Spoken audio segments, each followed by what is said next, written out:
you ever seen this horse race? Have you ever seen him run? I've seen him run. I saw him stumble and fall back and lose his stride and pick himself up. I saw him stretch himself out when he had nothing left to give, but he found it somewhere. And he won. Lady, that horse is a champion, and he's got a heart the size of a locomotive. He's got more heart and more drive and more soul than most people you'll ever know, and they're hanging lights all over him. They're trotting around on stages with dancing girls, ta-da-da-ta-ta. They'd have them wearing short pants and smoking a cigar if they thought it'd sell their damn junk. Look, and they got him all tanked up on tranquilizers and Butte. They're sticking him full of needles. They got his tendon. Look at this tendon. Look at that tendon. It's all filled up. He's shot all full of steroids. It's just for looks. It makes the horse sterile. So even if they wanted to breed, God, this is so damn funny. Even if they wanted to breed him, even if they wanted to pass on some of them fine qualities, they couldn't. To say nothing what the horse itself is missing. So I took him. A modern day remake of Matthew Vaughn's iykyk. A Coen brothers end up with Timothy Chalamet. A Citizen Kane prequel, a Midnight Cowboy sequel. Alvin and the Chipmunks deserve another squeak. There's so many new ways to revisit sideways, but a graphic novel is how we choose to update. But we still hold fast, you can't change the past on the Ruined Childhoods podcast. On our last episode featuring a movie beginning with the letter E, we celebrated Alexander Payne's 1999 offbeat high school comedy Election, the story of a high school teacher caught in a battle of morals and ethics during a heated race for student body president. The film stars teen movie legend Matthew Broderick, future teen movie icon Chris Klein, and up-and-comer Reese Witherspoon, who had already wowed audiences with roles in Cruel Intentions, Pleasantville, and Fear. But as Reese grew out of teen roles, she would later appear in more mature films like Walk the Line, American Psycho, and Just Like Heaven, which is essentially a rom-com featuring Reese as a ghost, falling for the new resident in her apartment, played by Mark Ruffalo. We all know and love Mark Ruffalo from his roles in heady hits like Eternal Sunshine of the Spotless Mind, Shutter Island, and Zodiac, but Ruffalo became an even more recognizable actor once he joined the Marvel Cinematic Universe, taking over the role of Bruce Banner, aka the Hulk. Ruffalo starred as the Hulk in 8 films and 2 TV shows, most notably the Avengers movies. But in addition to the main Avengers crew, the MCU films also featured many high-profile cameos. Annette Bening played Mar-Vell in Captain Marvel. Freejack's Anthony Hopkins and Rene Russo portrayed Thor's parents, Odin and Frigga, respectively. And we can't forget Alexander Pierce actor Robert Redford, who, if not for the film Omniboat, a fast boat Fantasia, would mark Hail Hydra as his last words uttered on film. But luckily, Redford's legacy is strong, with unforgettable performances in films like All the President's Men, Butch Cassidy and the Sundance Kid, and The Natural, among others. But he also starred in a few films that flew under the radar, like this week's movie. Greetings, Starfighters. This is Ruined Childhoods. I'm John, and with me, as always, is my brother Dan. And on this episode, we're talking about the 1979 film The Electric Horseman, the story of a rodeo celebrity caught in a battle of morals and ethics when he steals a famous horse, dead set on freeing it in the wild. Dan, is this your first rodeo? As if you are asking if it's the first time I've ever seen The Electric Horseman, yes. It can mean whatever you want it to mean. I've never been to a rodeo, as in like I've never watched a rodeo. I remember once, many moons ago, my now wife and I were in Costa Rica, and nearby our hotel, there was a rodeo going on. And I remember walking nearby it, but we didn't go, but I have this kind of weird random memory of this. I'm pretty sure it's accurate. I mean, interesting. I didn't know that Costa Rica had a big rodeo scene. I don't know if it had a big rodeo scene that night. There was maybe that was Costa Rica's first rodeo. There was a rodeo by the Ramada. The famous Ramada Rodeo. It sounds like something bad that happens. And either say, maybe it is. You didn't check it out. Either sounds you ate at the continental. Oh, it sounds breakfast, like a GI infection, like a GI infection, or it's some weird, I don't know, like group sex game or something involving like Oh my multiple goodness. rooms at the Ramada. And Okay. I mean, look, you think about the rodeo and the riding and all that, and I need somebody not go who further. somebody who might have been to a Ramada rodeo would be Sydney Pollack, or at least his character in Eyes Wide Shut. Yes. Think of a Ramada rodeo as kind of a, perhaps a low rent, college aged, if you will, version of in an Eyes Wide Shut. Like masks would certainly, or maybe not masks, but, certainly a sparkling rodeo outfit would not be out of place at a Ramada rodeo. No, I suppose not. Yeah. Well, Fidelio to that, I guess. Awesome. Wow. So Dan, but was this your first time seeing the Electric Horseman? Oh yeah, it was. Was it yours?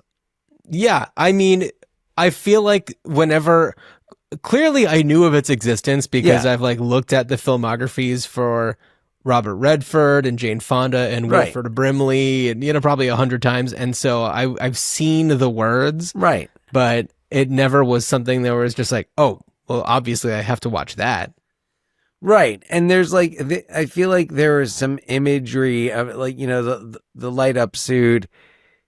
There was some imagery of it that was like, oh yeah, that's familiar. It's a movie that you've always heard of, but I never really felt like I wanted to see it. No, but you know what? I'm glad that we had this opportunity and we're doing this movie because after Robert Redford's passing, we were up to the letter E in our cinematic yo-yo, and it was like, all right, what? Like if we were at a completely different letter in our could have been a different here, movie. we would have certainly done a different Robert Redford movie. But Electric Horseman, I'm actually really glad because there's so much to talk about here. I do think this one kind of, fit the bill for what we do here. And if you're new, if you're joining us because you, like many of us, are, taking this opportunity to, maybe fill the blanks in the Robert Redford filmography as we have with The Electric Horseman,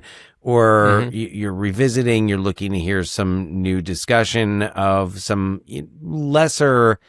And this was a big, this was a big holiday, December release. This was a big deal. This wasn't a little under the radar release, but in terms of when we think of Robert Redford and Jane Fonda's filmographies, for most of us, I'm sure for some people, this is one of the ones that comes to mind first. If you were alive at that time, or if you were old, I was 2 when this came out. So not on my radar, but no. If you were of an age at the time that, and you were into the Redford and Fonda, especially the pairing of Redford and Fonda, which I feel like this movie is very much about that. Yeah. It doesn't. It's not a first one that comes to mind. It's neither a. It's not a Butch Cassidy and the Sundance Kid, The Sting. It's not even Great Waldo Pepper, I feel like comes close to falling into this category, but even that one is more of it's the Robert Redford, George Roy Hill combo. Yeah. But it's not 3 Days of the Condor. It doesn't carry that weight and doesn't have that legacy to it. So it's... Yeah, or even All the President's Men. Oh, well, no. Yeah, of course. Yeah. But, we fortunately on this podcast have had so many opportunities to celebrate Robert Redford's career. We dedicated a whole block of episodes to him, The Natural, Sneakers. We did Butch Cassidy. And we did The Sting. We did The Sting. Did we do The Sting? I'm almost positive we have done The Sting. We did Barefoot in the Park. Because I think I remember talking about how neither of us watched The Sting too. Oh. But that could have also just been a regular conversation that you and I just had. So true. So true. Yes. So anyway, I don't know if we mentioned earlier kind of like what we do, for those who might be joining us for the first time. So we'll talk about the movie and, our thoughts, our connections on the people involved for this episode, especially Robert Redford. Yeah. And then we'll talk about what would happen if this movie were to be revived, if all of a sudden after Robert Redford's death, this movie sees a jump, it gets more attention and Hollywood's like, oh, let's do something with this. So what's the idea? How do you bring this back? And maybe Hollywood, maybe not Hollywood. Maybe there's another venue for this type of thing. Sure. Yeah. Mm-hmm. I will not give any examples because I don't know where we're going with this later. I mean, I know where I'm going. I don't know where you're going with this. We'll get there. But we're only just getting started. No, we're here. It's the Electric Horseman episode. It's Robert Redford. And John, like you and I, we've talked a lot about Robert Redford. We're fans. What would you say is your favorite Robert Redford performance? Ooh, it's funny because you have to wonder, is that different from Robert Redford movie? Yes. And I mean, it might be, it might not be, but I want to say like your favorite Robert Redford performance. Yeah. I mean, this may surprise you. I do love his performance in Butch Cassidy and the Sundance Kid. Not my favorite of his movies, but I love his performance in it. Yeah. It's more understated, laconic in comparison. Yeah, in comparison to a lot of his other ones. I mean, my favorite of his movies is probably 3 Days of the Condor. Okay. It's not a perfect movie. I don't love the way that he necessarily treats women, but I love the intrigue, and Max von Sydow is great, and performance. Oof. Yeah, it might have to be the Sundance Kid. How about you? It's funny as I asked the question and then thought I am not prepared with an answer for this, and there are so many films that that you can look at. In fact, on Wikipedia, you have to go to a whole other page for Robert Redford filmography. I do. I'm gonna have to say, and I'm just doing a scan through to make sure there's nothing I'm missing, because I mean, what a career he's had. Even later career, Avengers related, like the film A Walk in the Woods, where he plays nature writer Bill Bryson, who goes to hike, I think, was it the Appalachian Trail?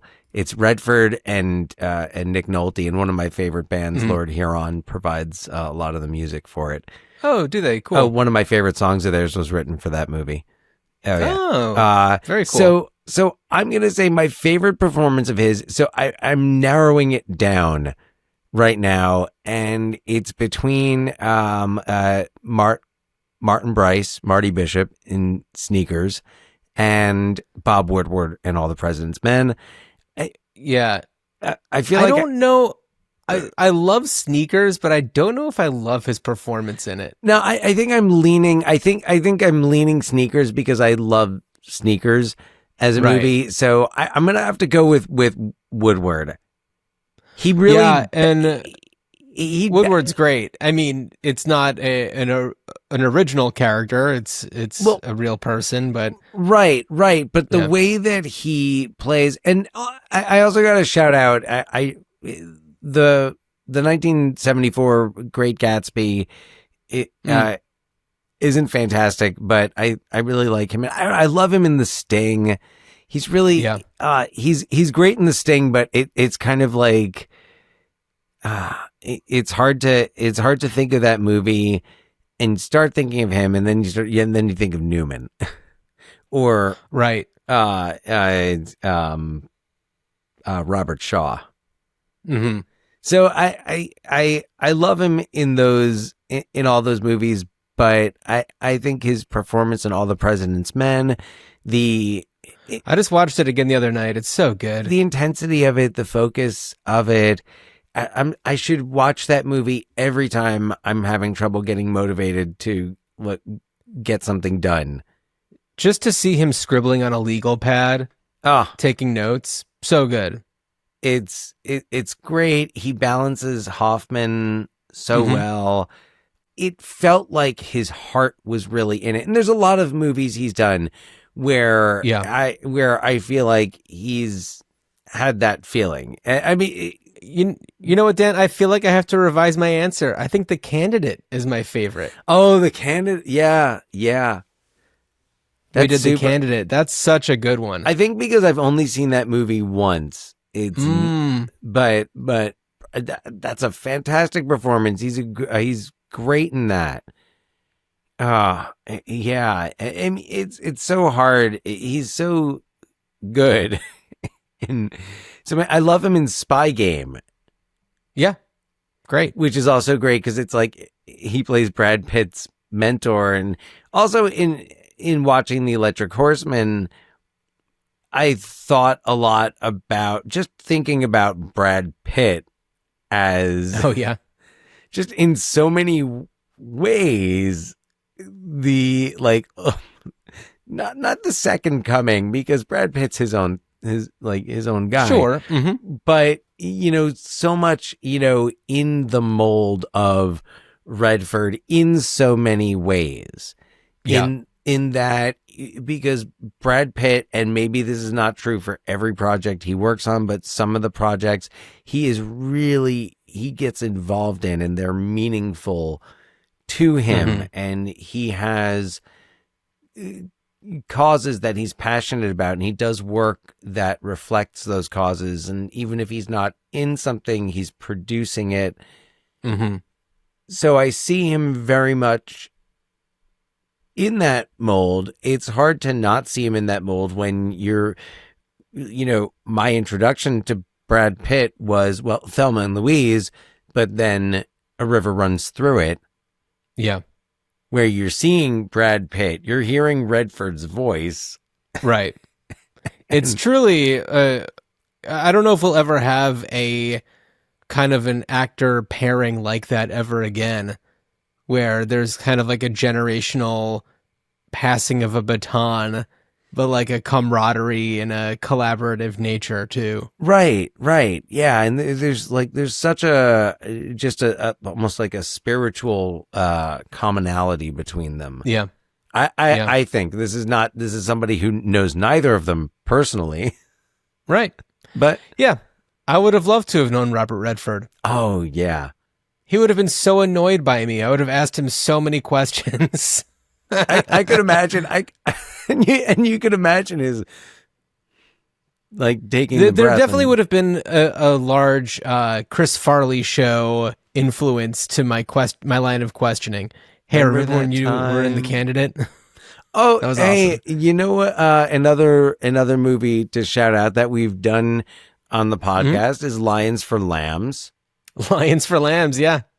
Again, not the best performance but another movie where you really kind of felt like, okay, he's got a connection. He directed that one, right?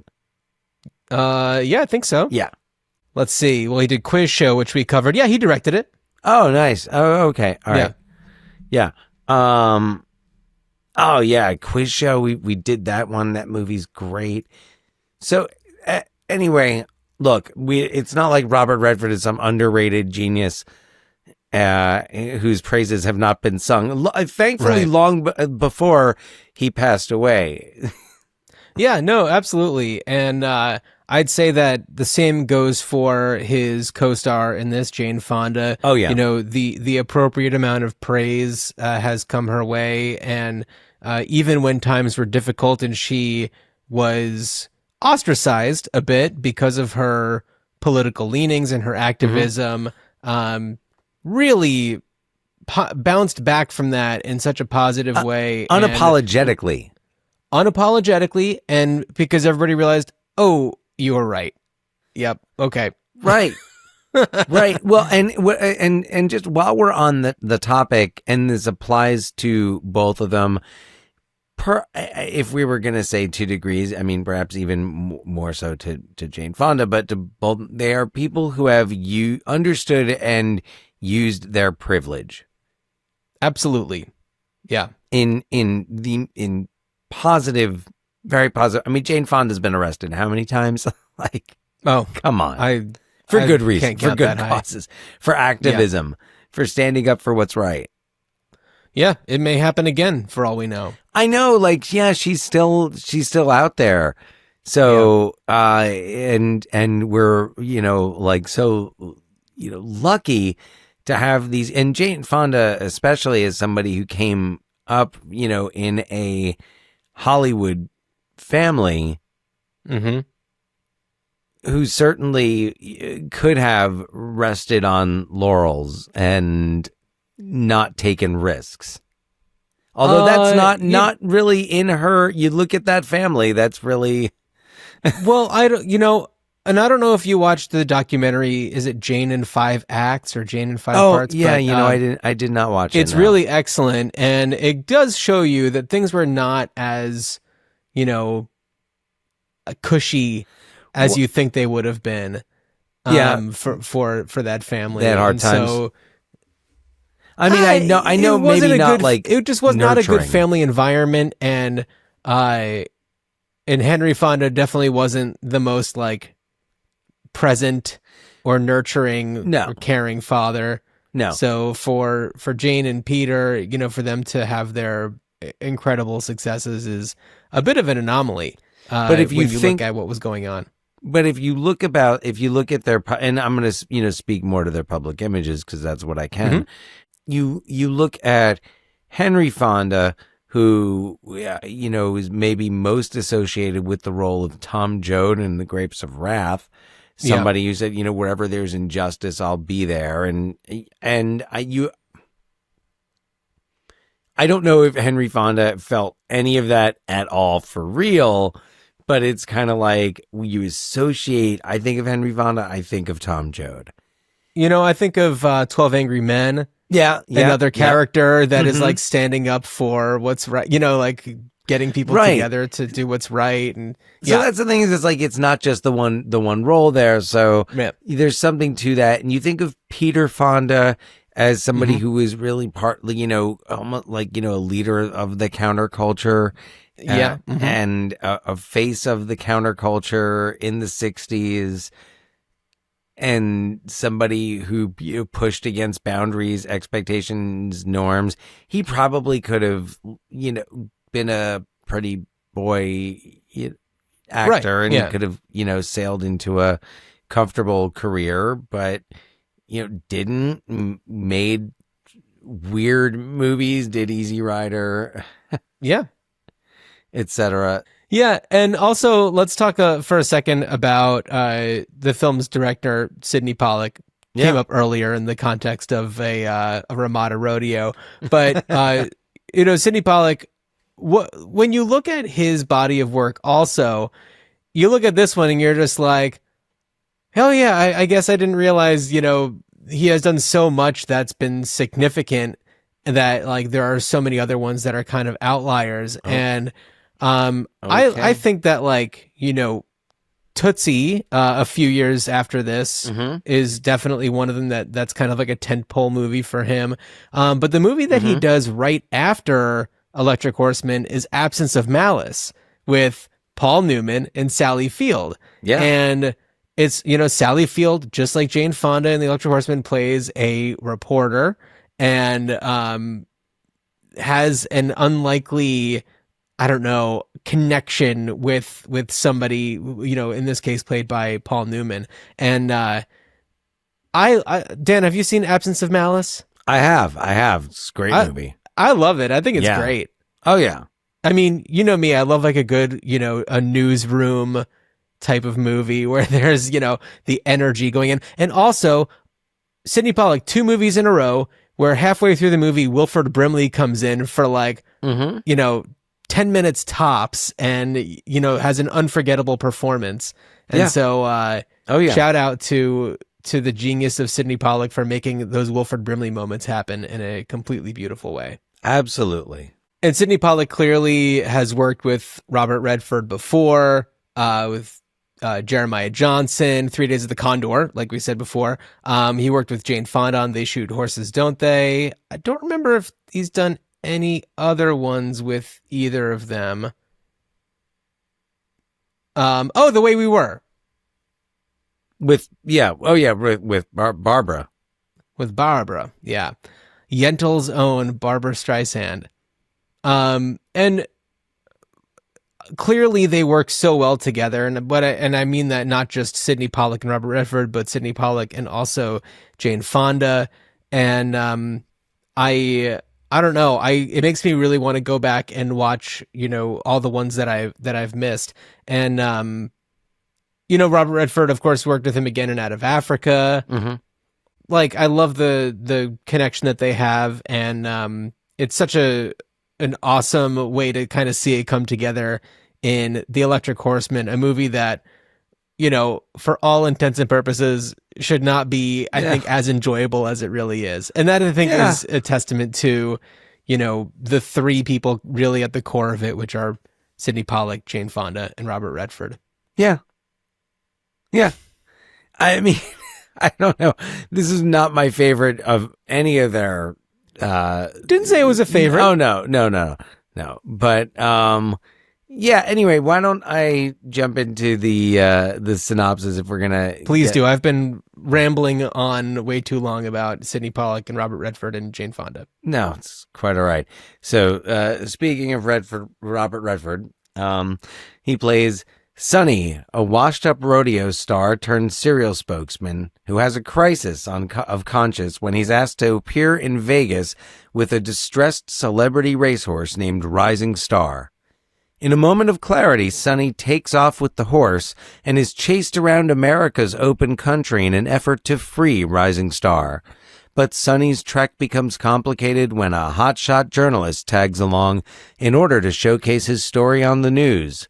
But what she doesn't realize is that she's about to fall in love and sympathize with his and Rising Star's mission. So, Redford as Sonny. As Hallie, the reporter, we have Jane Fonda. As Rising Star, we have Rising Star. No, that is not true. Rising Star is played by... I had the name of the horse right in front of me. I know. What was it? Oh, I don't know. I don't have the information in front of me right now. Damn. But in addition to Rising Star, we also have Willie Nelson. We have Willie Nelson. Was this his first movie? No, I don't. No? I don't think so. So yeah, so Willie Nelson plays Wendell, he's like his agent or something. His manager. Yeah, so let's see. So he did... I think Honeysuckle Rose came after. No, Dan, this is his first movie. Honeysuckle Rose is 80. Thief is 81. Yeah. Yeah, this is his first movie. All right. Will you go, Willie?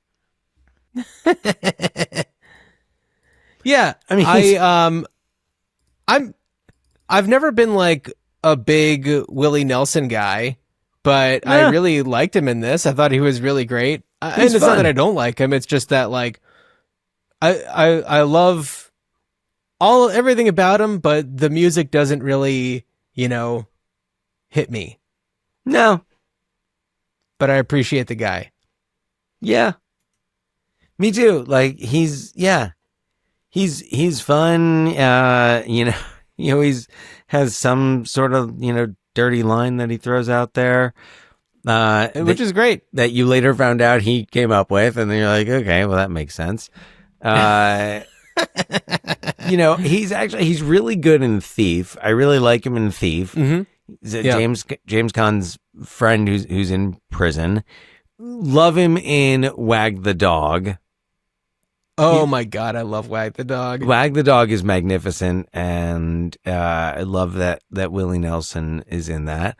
So yeah, Willie is gets around, but yeah, he's in this. I do think his songs have more screen time than he does. Oh, absolutely, yeah. Although, and I love he covers a favorite song of mine, which is the Allman Brothers' "Midnight Rider." Oh, okay. Which I actually Cool. I like his cover in the context of this movie. I didn't know that was a favorite song of yours. Yeah, it's I discovered that song. The movie I discovered that song through was The Devil's Rejects. Oh, really? I don't think I'd ever heard that song, and then they used that song in the opening credits of The Devil's Rejects, which I really like. I loved the opening credits for The Devil's Rejects. Cool. So, all right. And yeah, Midnight Rider has since become a favorite of mine. Yeah. Yeah. Yeah. So this movie, the beginning of it is, him being a drunk, and the opening credits is just like the montage of the rise and fall of Sonny Steele. Yeah. Is that what it is? Mm-hmm. Yeah, Sonny Steele. And, he's this rodeo hotshot. He gets this endorsement deal with his breakfast cereal, and that just becomes his career. And he is just a puppet and, does appearances and stuff, and just is totally washed up, drunk.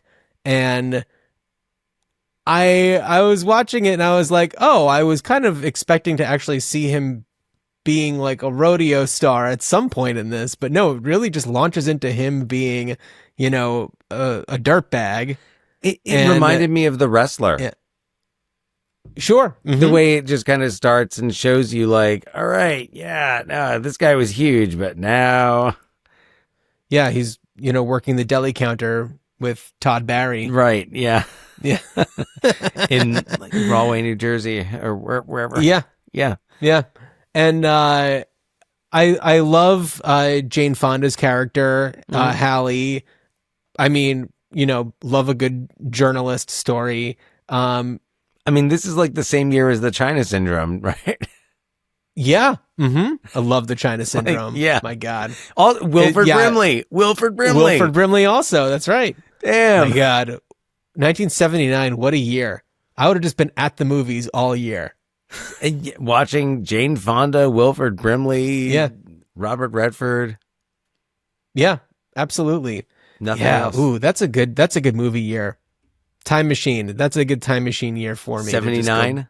To go watch the movies. What else in 79? That'd be fun. Quick. Oh, this is not my category here. Not your thing. Yeah. I don't know. I'm like, oh, I can't think of anything. But no, I love the China Syndrome. That was one that I hadn't seen until maybe a year or so ago. And I was like, oh, I've been sleeping on this. I did not know what it was. And then to really dive into it was just like, I've been missing out. This is amazing. Oh, yeah. Oh, yeah. That movie's intense. Yeah.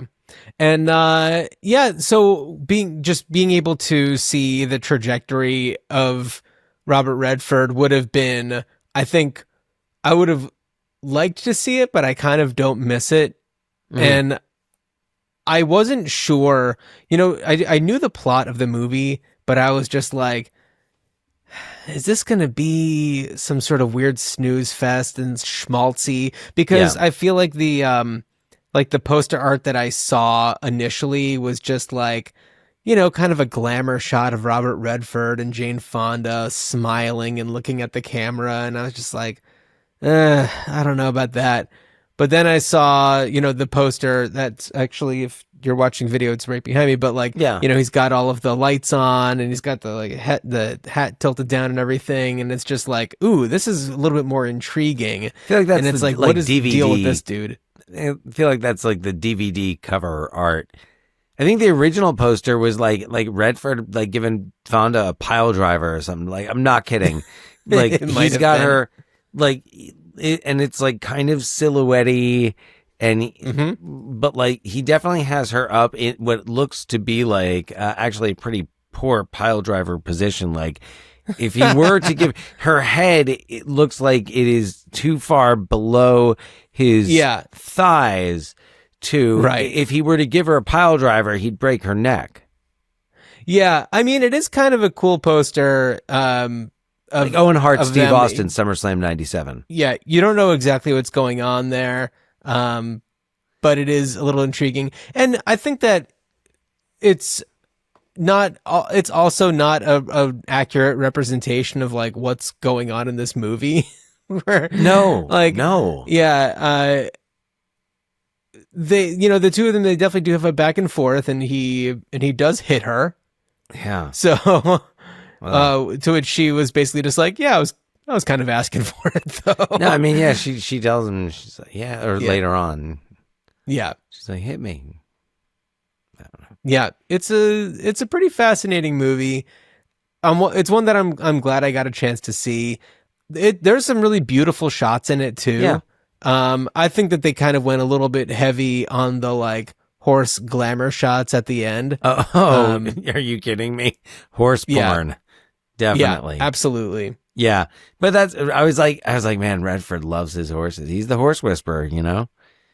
But there were some great chases, especially like police chases and stuff like that. I love the like 70s, like the clunkier, cop cars. Oh yeah. And they're just always crashing into each other. Mm-hmm. And I feel like I've been watching a lot of movies recently that feature cop car chases in this era.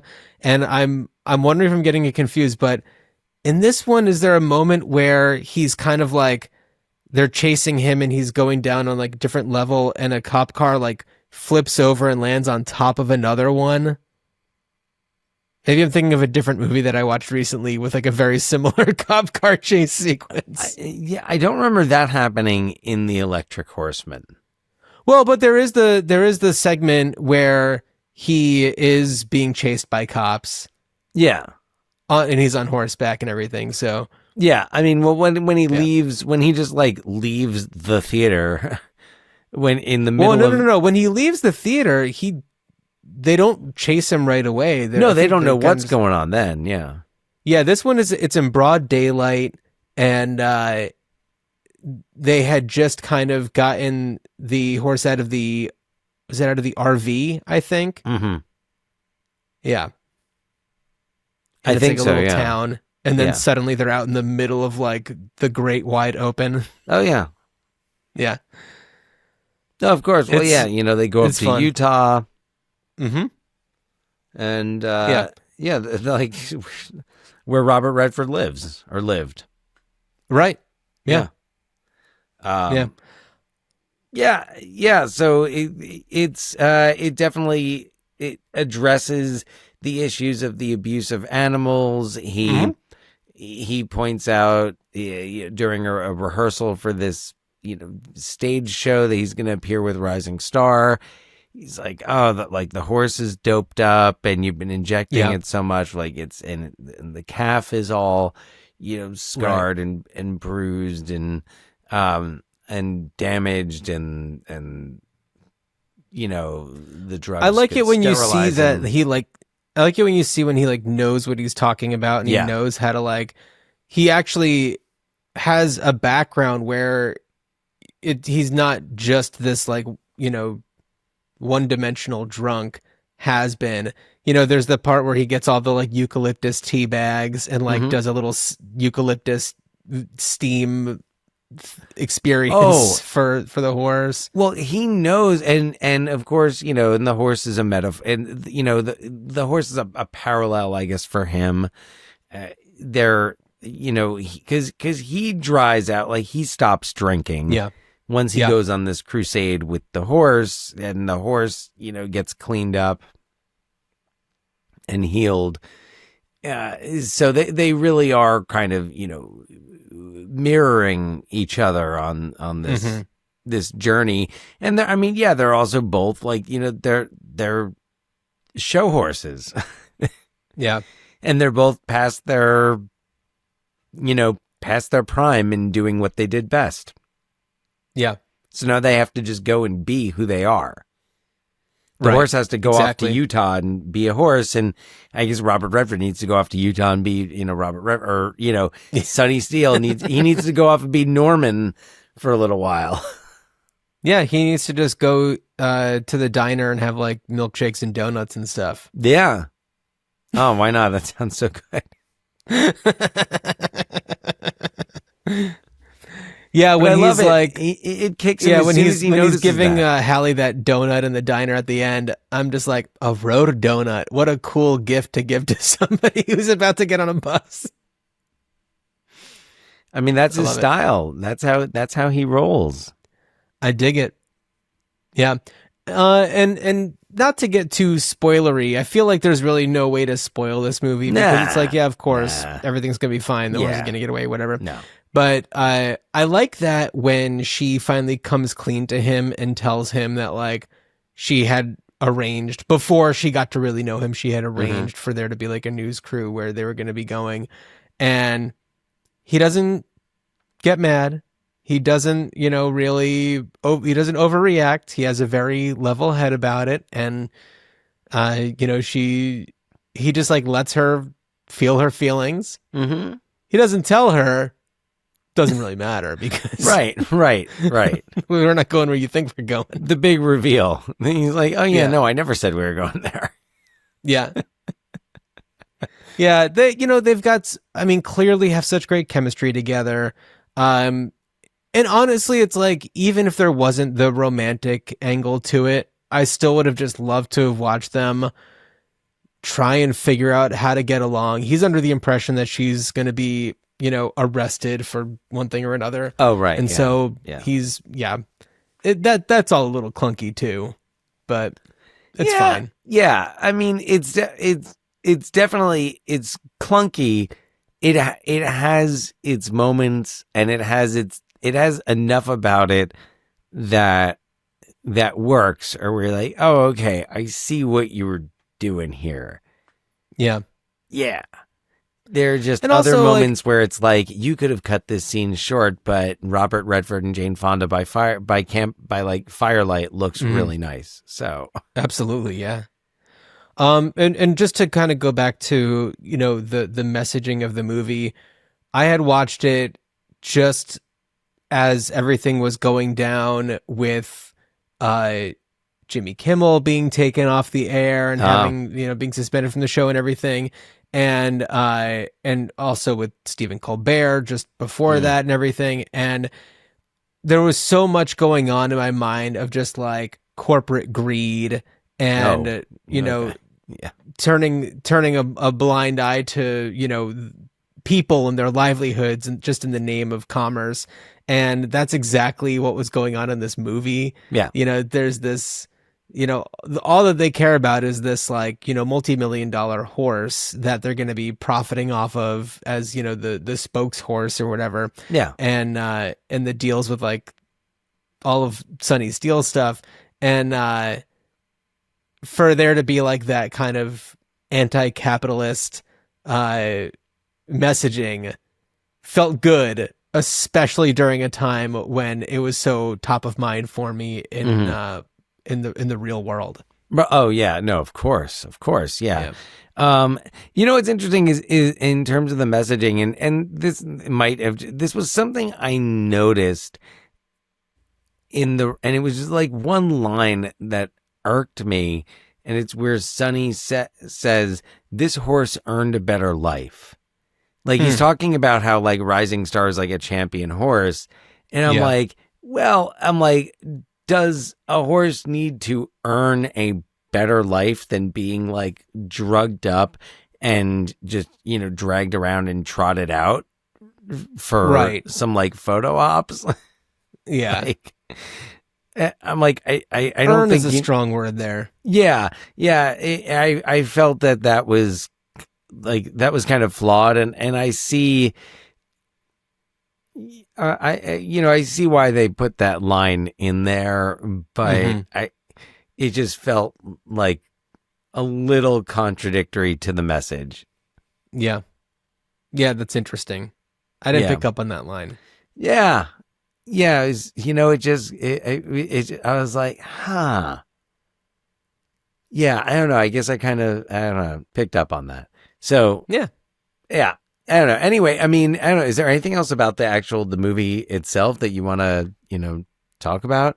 Have you already ordered? I mean, not necessarily. The thing is, like, there's not that much to talk about. We just touched on the Wilford Brimley of it all. I loved his character. Yeah, the one who could have, called them in to get the reward money. And I love how he's just like, as he's like setting them free with, food and some booze and all this other stuff. And they're just like, man, don't you want the $10,000 reward? And he's just like, you better get out of here before I realize how dumb I was to not do that. And classic Wilford Brimley.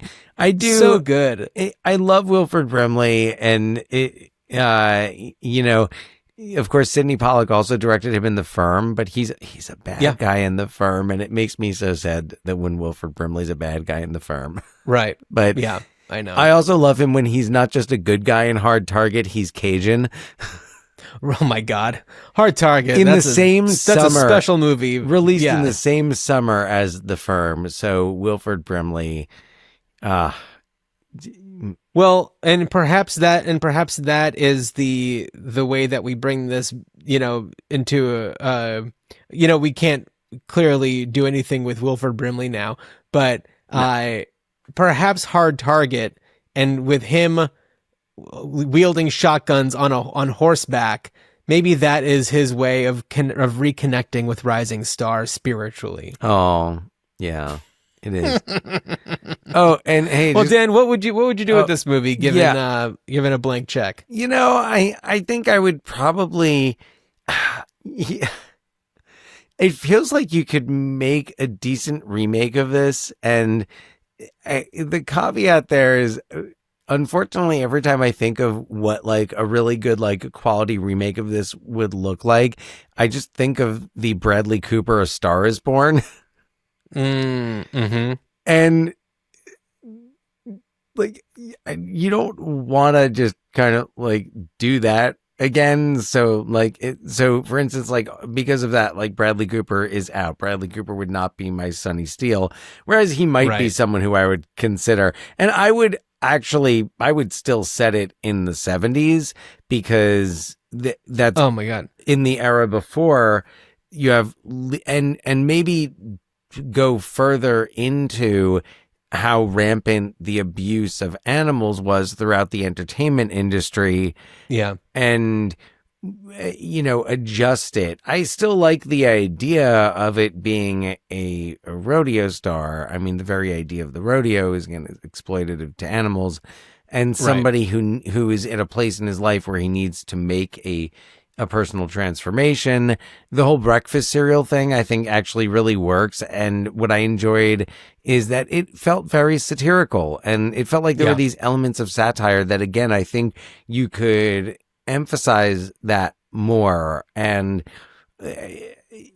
I don't like, it would be interesting to see almost like what would Adam McKay do with this? Like, we go to Adam McKay so much, but I don't disagree. But I'm thinking of like, okay, but perhaps like you challenge Adam McKay to do something where it's sharp, because this movie, it's not as sharp as it could be. It has moments of sharpness, but it could be sharper. And say, like, make this sharper. Yeah. Make this more meaningful. There are a lot of filmmakers who could approach it. I'm thinking of Adam McKay as a writer director. Mm-hmm. And someone who would also potentially make some unexpected, non-traditional choices in telling the story and communicating the message, but really making a movie about how there was a great need by the end of the 1970s for much more oversight and general reform in how animals were treated in the entertainment industry. And even that, like, didn't, and I mean, actually, like, have the end the movie and say, like, it wasn't until 1989 that this started, because, like, we know stuff was still going on throughout the 80s, possibly, I feel like the 90s are when you start to really have more protection and no animals were harmed in the production. Exactly. Mm-hmm. So make this story part of that bigger story. Mm-hmm. How does one person who really is, was a big deal, but kind of a niche big deal. Right. And how does this one person who has nothing else left bring people's attention to this issue because he's had enough? Yeah. Yeah. Just to kind of piggyback off of what you're saying, because my idea was also to kind of do a remake, but I don't know, I feel like taking away the focus on like the relationship between him and the journalist, I don't know if we need that. I almost would rather it be him on his own trying to get from point A to point Z with all of this going on. And yes, keeping it in the 70s, you can keep it about, rodeo coming from a place where, animal abuse is part of the sport. Right. And but I would have loved to have seen a much bigger, vision from the public. Because we only see the occasional person who just knows that there's, a price on his head, essentially. But I want to know more about, I want to see the perspective of, actual real people without him around, experiencing this and finding out about this and having conversations about this. And perhaps it's a story of, him on his path, but then maybe a passionate group of regular people who follow him, trying to find him and help him. And perhaps there's maybe people trying to find him and help him, and people trying to find him just so they can get the reward. And so it's kind of the broaden, expand the story there. You know what? And you know what? It just occurred to me, John, what the Electric Horseman, a movie set in the late 1970s, could have had, and I think is missing, something that I know you're a fan of, is a scene of cop cars when they fall on top of each other and they're big 70s clunky cop cars. Well, that we're not sure of, but this movie does not have a scene where people are watching the TVs in the storefront of an electronics shop. Right. Harry and the Henderson style. Why did it not?